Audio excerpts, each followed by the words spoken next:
Hey everybody, welcome to the weekly news recap for the 3rd to the 9th of November 2025.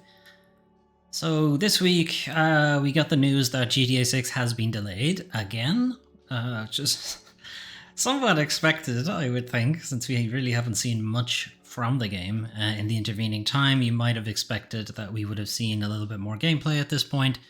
But anyway, it's been moved past its May 26th date of next year, and it's instead been moved to the 19th of November of the same year. Now, will it keep that release date? I guess we'll have to wait and see. Take-Two and Rockstar had to say that we are sorry for adding additional time to what we realize has been a long wait. These extra months will allow us to finish the game with the level of polish you've come to expect and deserve. Strauzelnik asked about what has changed since he said quite a while ago, the very original release date of last year.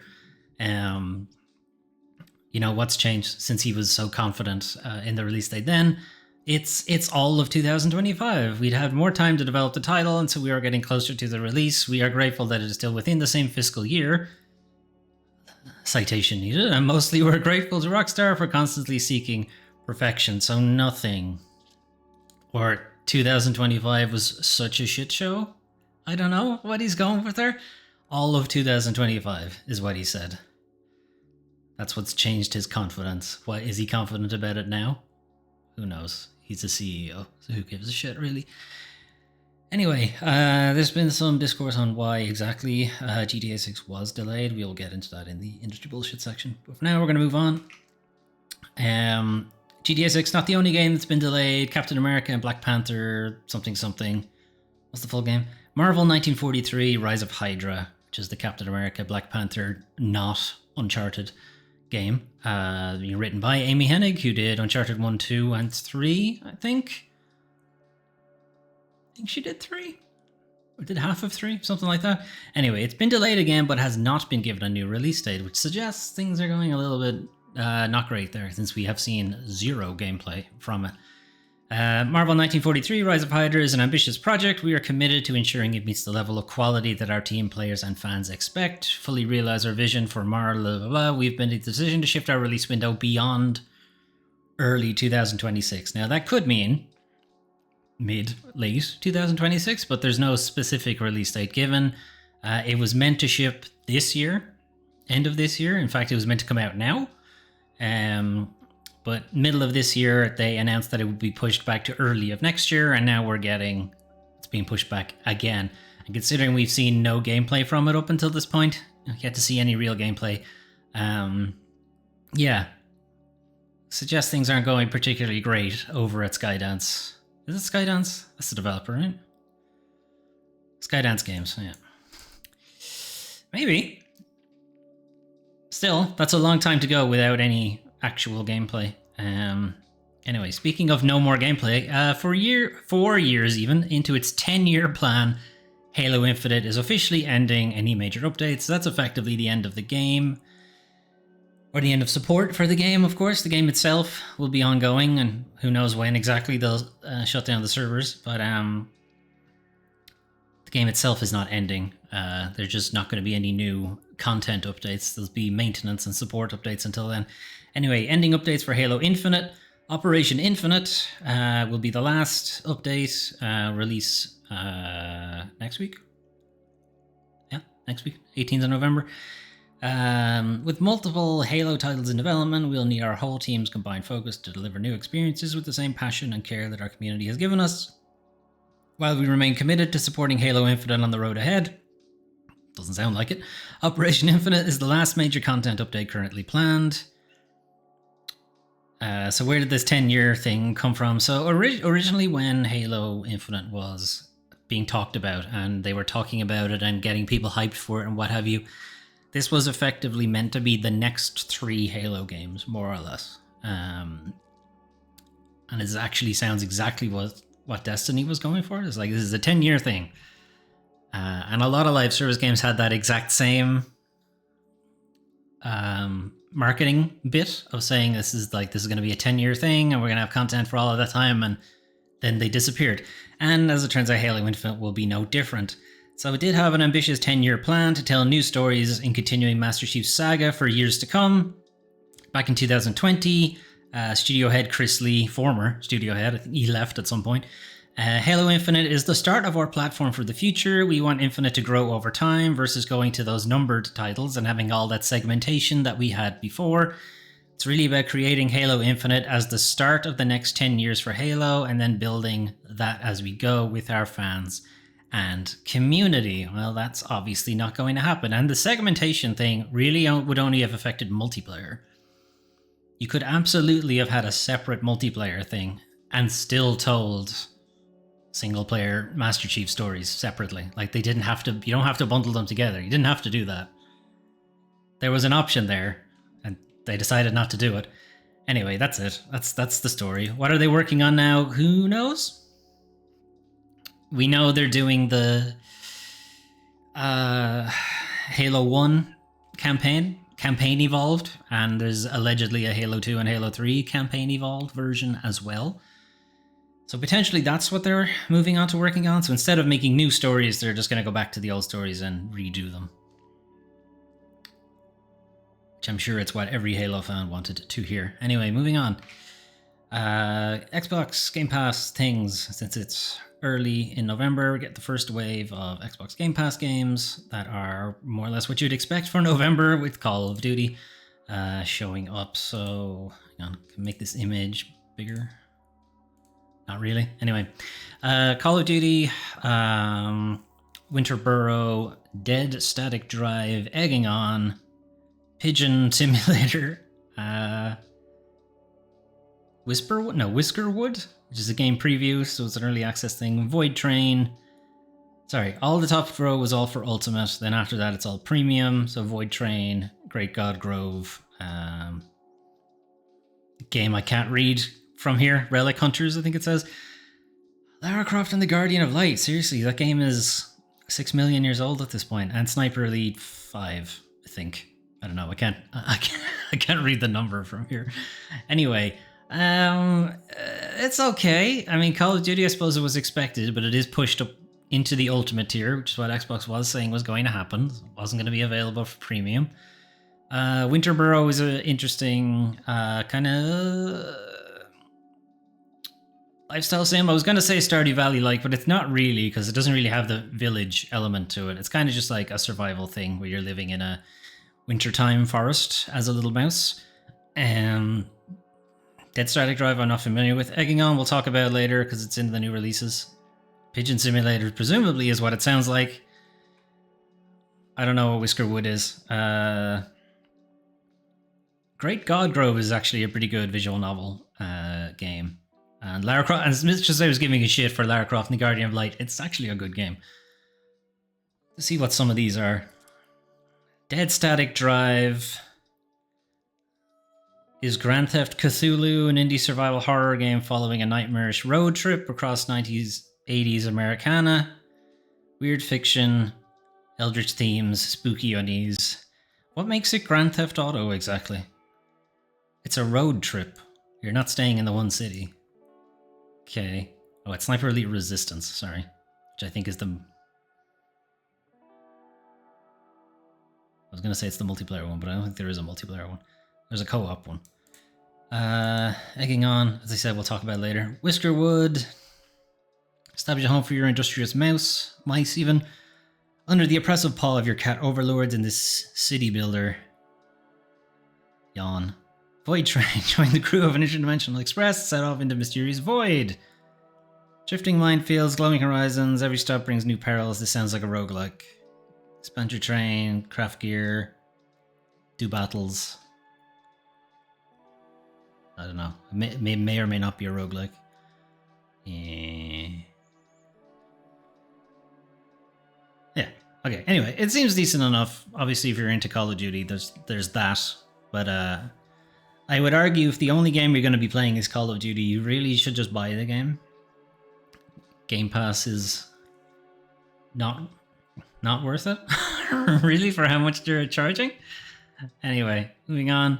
Over on the Epic Game Store, new game that you have until Thursday to grab. It's called Felix the Reaper. It's a 3D tile puzzle things. The idea is you're playing the Grim Reaper, you're trying to sneak up on all these creatures while dancing at the same time. Don't ask, I don't know why that is the case. And the kind of gimmick, if you like, of the puzzle is that it looks like Felix can only move in shadow. So when I think the sun changes or the world rotates or whatever way you want to look at it, and you just have to time your movement so that you don't end up in the sun and still manage to sneak up on people. So that's Felix the Reaper. Some of the games you can play soon. What if you want to play something right now? You have Hyrule Warriors, The Age of Imprisonment. So this is the Musou style Hyrule Warriors games, which we've already had. We've had 2 now, I think, at this point. So we had Hyrule Warriors, then we had Hyrule Warriors Age of Something, which was set between Tears of the Kingdom and Breath of the Wild. And Age of Imprisonment is set before Tears of the Kingdom. So this is, if you recall, in the Tears of the Kingdom game, at the very beginning, Zelda's sent back in time, effectively. This is effectively what Zelda was doing the whole time, more or less. So Link shouldn't be in this. Now, that's not to say that Nintendo won't put him in there anyway, but Link shouldn't be in Age of Imprisonment, but he might be. Anyway, so we have that, and then we have Egging On, which is kind of a getting over it, or only up, or whatever that game is where you're both chained together. It's that kind of thing. It's just a frustrating platformer kind of thing, but at least this one seems like it has actual design to it and not just bullshit. I mean, Only Up had, or not Only Up, Getting Over It had some design to it. The rest of them not so much. It's just, let's just throw a bunch of shitty assets together and piss you off while you're trying to climb the thing. At least this seems like it has some actual design to it. So the idea is you're an egg. You can't really take too many hits and so on, so your platforming has to be pretty precise. Falls will turn you back into... Sorry, falls will crack your shell, and you'll be out as like the, you know, the yolk and the... whatever the goo was called, I can't think about it right now. And as long as you're on like a flat plane, the eggshell will reform on you and you'll be fine. It's only a problem if you land on like a slanted plane, because you'll slide off it and go all the way down to the bottom and so on. Anyway, from what I've seen, it does have like the frustrating element of it to something like Getting Over It or Baby Steps or something like that. The kind of precision platformer stuff. Anyway, unfortunately though, it is now time to talk about the worst part of video games, the video game industry. So we were talking about why GTA 6 was delayed, and a lot of people have been pointing to the union busting stuff that just happened. I don't think that's the case. I would fully believe that Take-Two Rockstar have had this delay planned for some time and only came out with that news now because they had an earnings report. So they kind of had to tell their investors that was happening. That's not to say that the two aren't related. And I think in some way they may potentially be related in that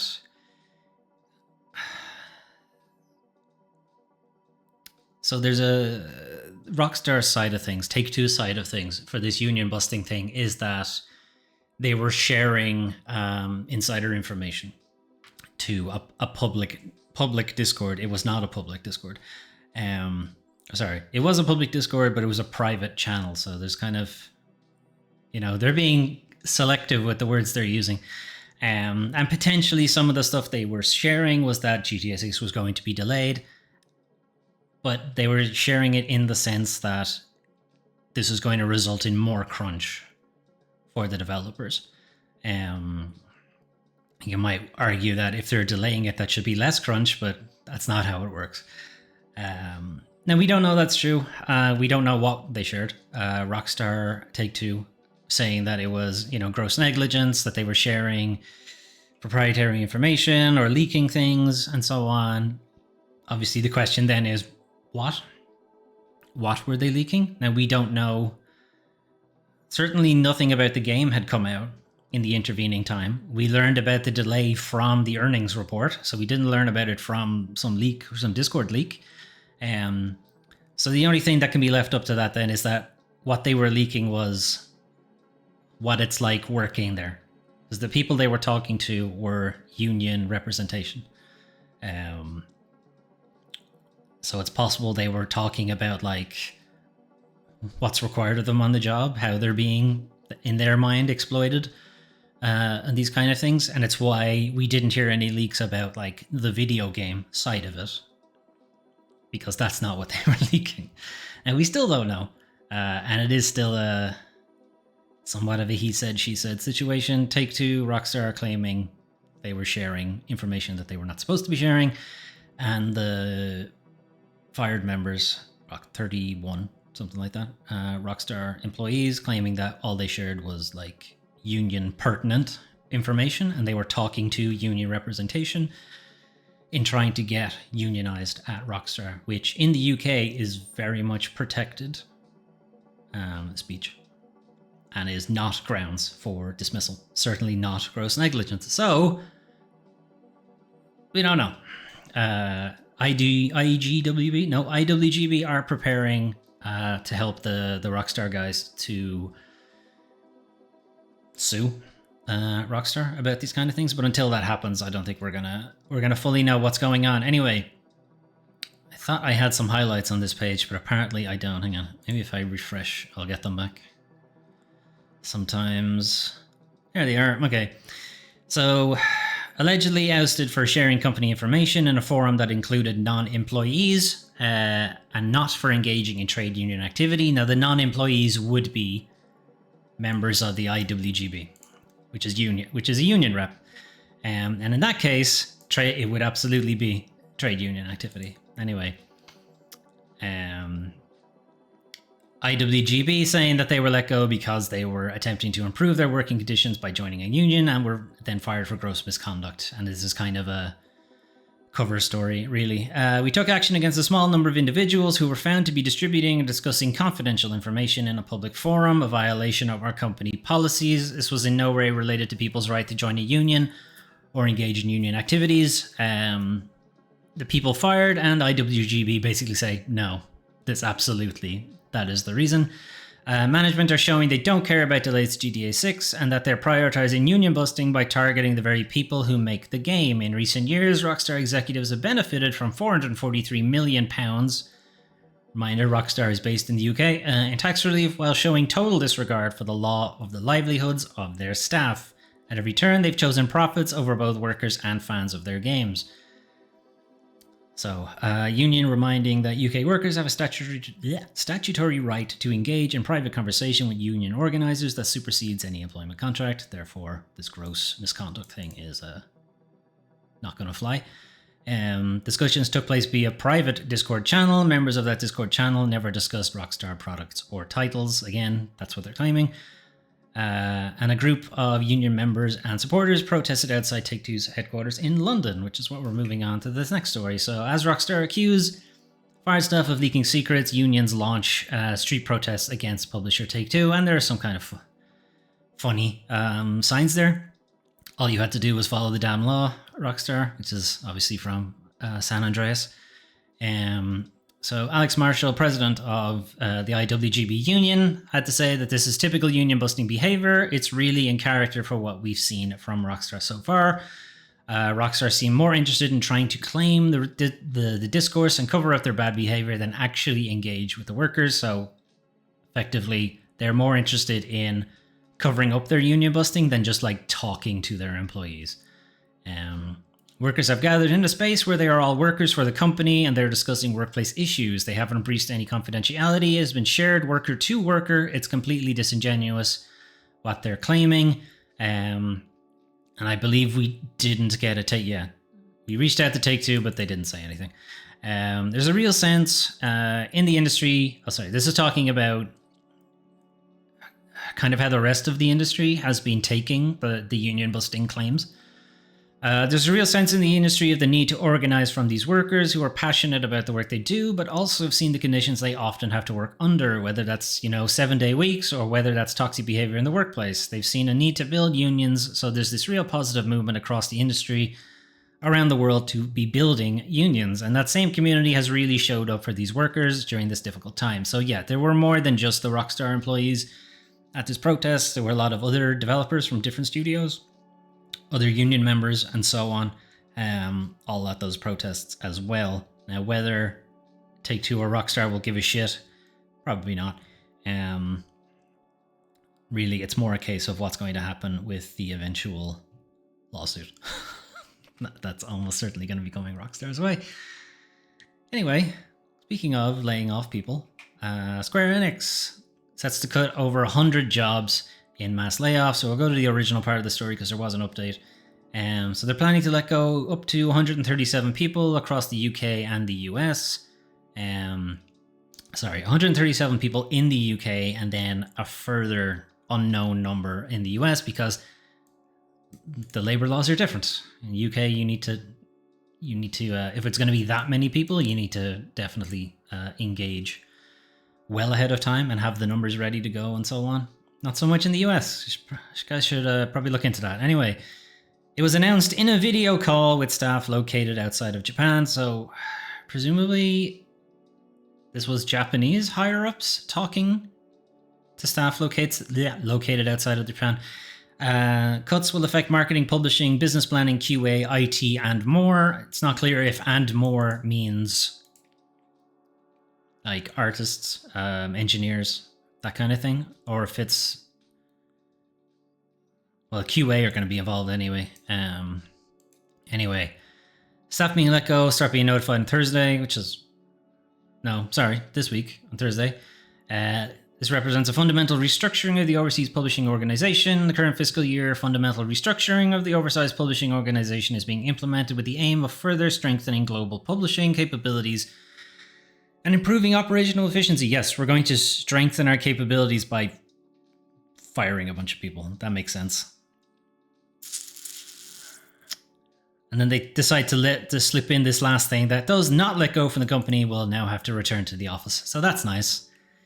I'm sure they'll lose a few more people doing that too. This also comes the same day that Square Enix says that 70% of its QA and debugging handled by AI by the end of 2027. So good luck with that. Now, whether these two things are associated, I kind of doubt it. Mostly because they're targeting not QA so much. QA is there, but it seems more like a across-the-board marketing thing rather than anything else.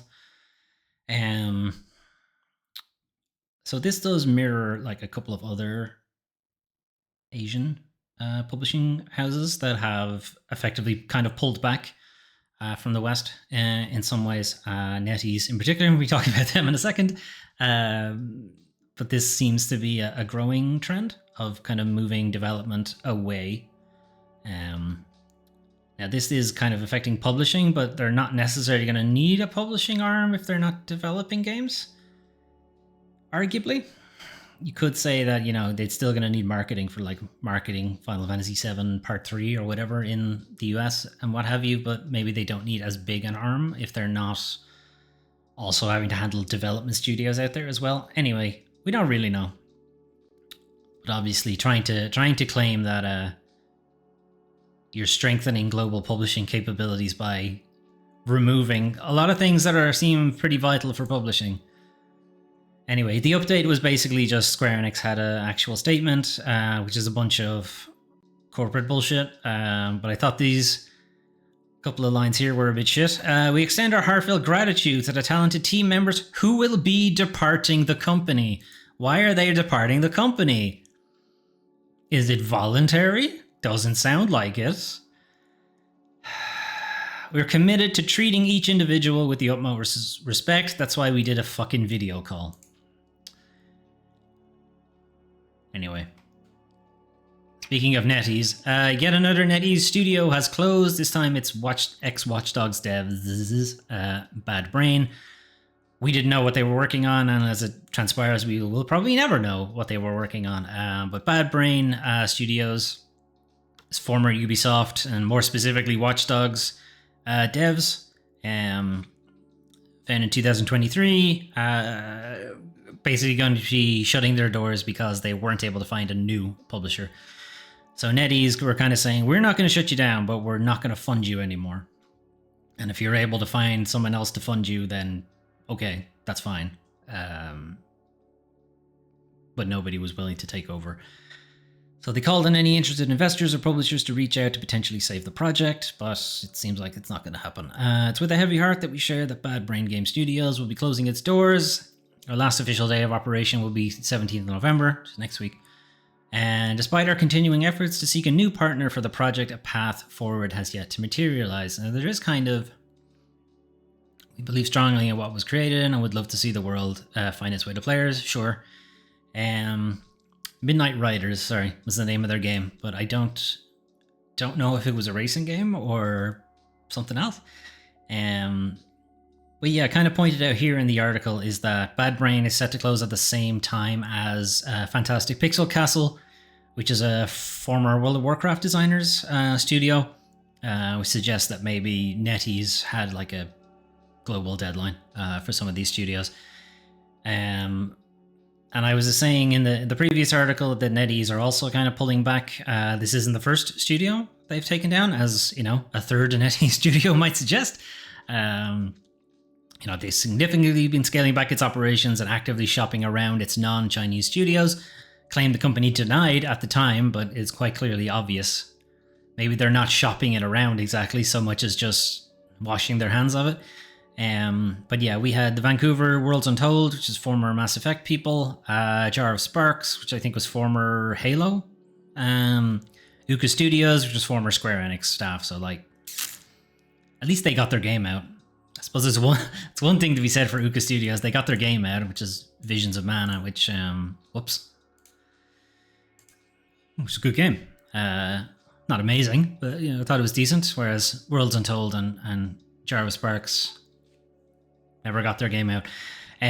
So there was some redemption though for one of the NetEase studios. T-0 Entertainment rescued by a small group of veteran directors and founders. So former NetEase studio that was shut down September of this year has instead been resurrected, acquired by a small group of veteran directors and founders. Now it's not clear if the veteran directors and founders were also part of the original T-0 or if they're founders in the sense that they're like venture capital guys. Maybe. So BioWare, Austin's co-founder, Rich Vogel, and the team, a lot of the team that were with T-0, but some developers from BioWare and Bethesda will be looking to resurrect it. So NetEase shut down the Austin-based studio T-0 Entertainment back in September, but is now officially returning, reimagined, refocused, and ready to build the next great player-driven experience. A small group of veteran directors and founders have acquired the T-0 Entertainment name to carry the team's spirit forward and are relaunching as an independent production company. With a refined development model and a funding approach inspired by the independent film world. That doesn't sound good, considering they historically don't have a lot of money. Anyway, project-based and partnership-friendly, which is basically a way of saying, hey, if you want us to make a game and you don't have a free dev team right now, we're a bunch of veterans, we could probably do it for less money. Maybe. Anyway. I mean, it is good news in one way. I think it's more of a case of them saying like it's based on inspired by the independent film world. I don't know what that means. I kind of feel like indie films get a lot of their funding from themselves. And I don't know if that's where they're going with it.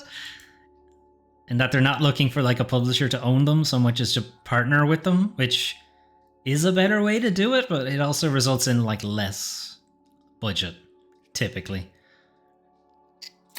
We'll see what happens with them. As far as I was aware, we didn't know what they were working on beforehand, and chances are NetEase potentially own any IP that they would have been previously working on, depending on how far they got into development.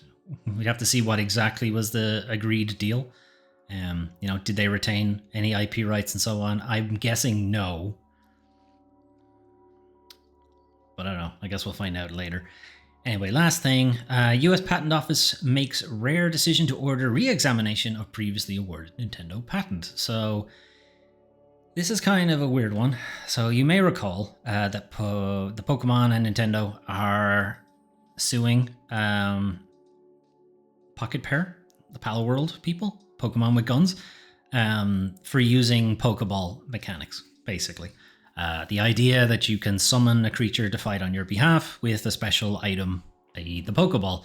And the idea is that they held a patent that is allegedly supposed to predate Pal World, except it doesn't, but whatever, we seem to be glossing over that one.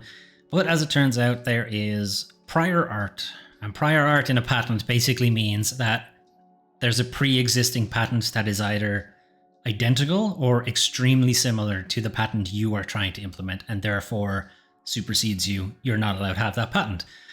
So they're basically saying that there's a patent that already exists, two patents in fact that already exist, one that belongs to Konami and one belongs to Nintendo itself, based on something else that basically says that the patent they are using to sue Pocket Pair is not valid. Maybe. They're doing a re-examination, so it might still be valid. But the call to do it is pretty rare. Like, it's very, very rare for the patent office to have a re-examination in the first place, but for the head of the patent office to call for it is extremely rare. So would suggest that maybe some people have been like, hey, there's some bullshit in this patent, it shouldn't be allowed. Anyway, this does not necessarily mean the award will be revoked, but it may well result in its eventual revocation. So it could happen after the re-examination, but as long as the re-examination is ongoing, the patent stands.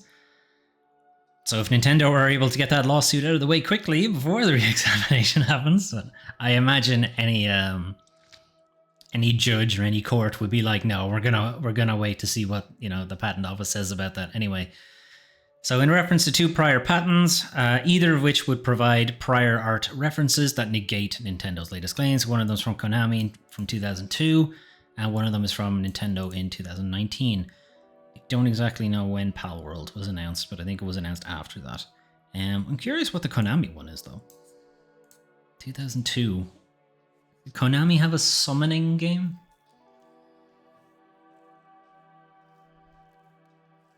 Don't know. Castlevania, maybe? Seems a bit late for Castlevania. I don't know. I'm kind of interested to know what that patent is, but anyway. It is exceedingly rare for a USPTO director to order such re-examinations. Nintendo filed a lawsuit against Pal World developer Pocket Pair back in 2024, which was using this patent that is being re-examined. It recently argued that mods don't count as prior art, but of course, basically everybody said, yes, they do. It's still software. Mods count. Anyway, if the USPTO does overturn Nintendo's patent claim, this could ultimately undermine the credibility of its copyright lawsuit against Pocket Pair. I suppose it would really matter if this other patent that Nintendo has counts or could be leveraged, but I feel like they'd have to start a new lawsuit, probably. I don't know, not a lawyer, not entirely sure how that works. Anyway, what's happening outside the video game industry, in the video game community? So the Stop Killing Games UK edition petition has been debated in Parliament, and nothing really came of it. They just said, hey, there's a law, they gotta follow the law, and as long as they're following the law, we don't give a shit. Never mind that you're buying nothing, effectively. So the Stop Killing Games campaign petition went to the UK government and has now been debated in the UK Parliament. So first off, it hit the 10,000 required for it to at least get a response, and it did, and the response was go away. There are no plans to amend UK consumer law on disabling video games. That was it. That's all they got at the 10,000 mark. At the 100,000 mark, though, that basically makes it eligible for debate. A debate was had. There's a link to it here. It's boring. I'm gonna tell you guys now, it's boring. There's some interesting stuff said, sure, but there's a fucking ton of non-interesting shit happening in there as well. Anyway, so there were a bunch of MPs, members of Parliament, in the UK, kind of debating it and talking to the Minister for Sport, Tourism, Civil Society and Youth. Now, I don't think video games fall under that category. Personally. You could argue that it's a consumer thing, so civil society, maybe. On the other hand, what would it fall under? I don't really know. I don't think there's a minister for like entertainment. Maybe there should be, but I don't think there is. Minister for like consumer advocacy, or no, that's definitely not a thing. Minister for enterprise, maybe? I don't know. It doesn't really feel like it fits any of these, to be honest. I feel like they lumped it into youth because video games, they're for kids. We're still in this bullshit. Anyway, it is funny though that somebody brought up Grand Poo World. that was pretty funny. Anyway, and they bring up some interesting points in the debate, but you know, the UK's position is basically just the law is there and we're not going to change it. You know, chalk that up to yet another thing UK's Labour Party has disappointed people in.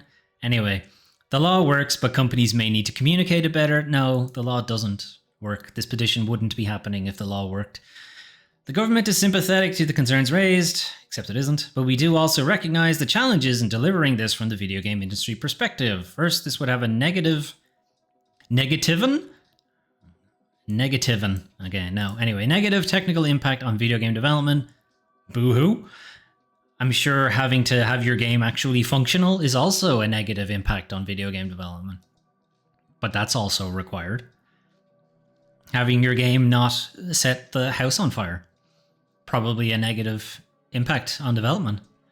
You know, having an automobile have brakes that work is a negative impact on that industry. Because it has to do brake testing. Anyway. It is true that there are some games where it would be relatively simple to patch an offline mode after its initial release, but for games whose systems have been specifically designed for an online experience, this wouldn't be possible without major redevelopment. Citation needed. Also, define major redevelopment. Requiring an end-of-life plan for all games would fundamentally change how games are developed and distributed. No, it wouldn't. This would be a very narrow section of the video game industry is affected. Just happens to be the one that makes a shit ton of money. While that may well be the desired outcome for some campaigners, it isn't right to say the solutions would either be simple or inexpensive. So let's not even look at it at all. Let's not even look at it. We don't know. Either be simple or inexpensive. We don't know. So let's not check. Cool. Anyway, so the government are considering taking one form of action, which is just a committee to talk about the thing, to maybe have a discussion later about a debate. Having the Chartered Trading Standards Institute to put together specific guidance aimed at helping businesses ensure they're providing game buyers with the info the law requires, which will do absolutely nothing. Anyway, we had Lib Dem, Tom Gordon brought up... forget exactly what the context was, but it was something about... I think he was bringing up the whole Saudi Arabia public investment fund buying EA, and where like the responsibility to still follow UK law comes from. Like, because it's now effectively owned by a sovereign nation, would they still be required to, you know, have the terms of server shutdown and what have you? Labour MP Mark Sewards, although I don't know why he was debating it. He's in the government, but anyway. If we don't act now, the use of this model and the erosion of ownership rights may spread to other areas. I think that the warning signs are here in this industry, and to act now would be far less painful than to wait until this practice has become entrenched. There's actual common sense from a fucking politician. I'm actually surprised. Anyway, this is only the UK version of it. The EU version is still making its way through a verification process, but from the looks of it, there are definitely enough verifiable signatures that it will be debated, but will we get a different outcome? Who knows? Anyway, we'll leave Age of Imprisonment to play. Anyway, that was your news for the 3rd to the 9th of November 2025. Not a huge amount happening, really. The GTA 6 delay, while I know a lot of people are like despondent that they'll ever get to play GTA 6, I don't care. Honestly, I haven't really liked GTA since 3 or San Andreas. Didn't like GTA 4, and GTA 5 was a chore to play, personally. So I can't say I'm hugely looking forward to GTA 6 in any real capacity. I'm sure it'll be fine. I also wasn't super enamored with Red Dead 2 either, so I'm clearly not the target demographic. Anyway, I am vastly more interested in the union busting allegations. A video has come out in the last couple of days from People Make Games, where they interviewed some of those Rockstar devs. Haven't had a chance to watch it myself, but we'll probably talk about it on next week's Weekly News Recap. Square Enix pulling back on their publishing outside of Japan is probably expected, because vast majority of the games that they publish now the ones that are successful at least are like in-house Japanese developed games. So it's probably not surprising that they'd be pulling back on their US or European publishing arm. But obviously anybody losing their job over this is kind of, it's not great. It's not great to have anybody lose their job over things that were like not their fault. On the other hand, their stupid fucking pivot to AI for 70% of their QA. They're trying to reduce costs. You kind of picked the wrong fucking avenue for that anyway, because they're just going to have to rehire all those QA people to do the job again when the AI inevitably fucks it up. Yeah, NetEase is continuing to shut down studios. I would imagine eventually they'll just have no Western studios. I think that is almost the goal of NetEase at this point. I think they want to focus on Korea and China for development. And the petitions, I mean, I can't say I'm surprised with the response to government, because when has the government actually been helpful for consumers? Certainly not in the last 30 years. So can't say I'm surprised. Disappointed, I suppose, but I'm not really surprised. I'm really more interested in the EU one, because that might actually affect me. I don't live in the UK, so the UK's response was never going to affect me. If anything, the UK one would have been interesting, because there are a lot of developers there. Rockstar, for instance, GTA Online, if it ever does go down, there's no offline mode for it. You can't bring your character into GTA 5 proper. They live in the GTA Online servers. So if you ever wanted to keep playing it, you're kind of fucked. Unless, of course, they do a patch, which UK law says they don't have to. So that's good. Anyway, that's it from me. As I said, next week we'll probably be talking about that People Make Games video. There's a Sony State of Play Tuesday. That by the time you're watching this video, it's probably already happened. And then there's a Nintendo film direct that I don't really care about. I might watch it, but I'll probably just watch the trailer or whatever for the next Mario film. I might watch it just to see if there's something about the Legend of Zelda film. Maybe. But again, we don't really talk about films on the channel. It's mostly a video game thing. Anyway, I'm going to head off. Have a good rest of your day, and I'll talk to you guys next time. Bye.